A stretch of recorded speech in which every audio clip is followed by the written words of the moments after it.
This question deals with the concept of equilibrium and the resultant force acting on a body.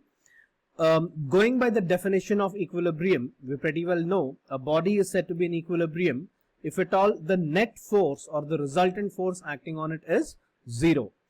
Going by that premise, if at all the body is in equilibrium, the resultant force acting should be zero, and that option is not available here. Therefore, option C and D can be completely ruled out.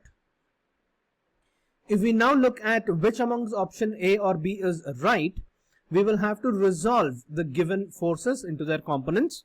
Resolving a T into its components, we would have one component along the horizontal axis and one component along the vertical axis. Given that tension is making an angle theta with the vertical, we would have angle theta represented here.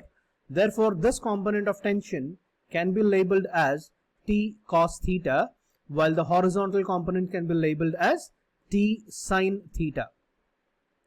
Needless to mention, there would be a gravitational force acting in the downward direction, and since we are dealing with an equilibrium condition, it can be understood that T cos theta would be equal to mg, and this is also because the body is orbiting in a horizontal circle, indicating that the vertical forces are equal to each other.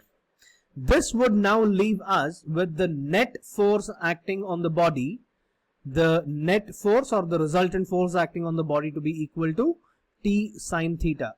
Therefore, the right answer here would be option B. The body is not in equilibrium with the resultant force T sin theta.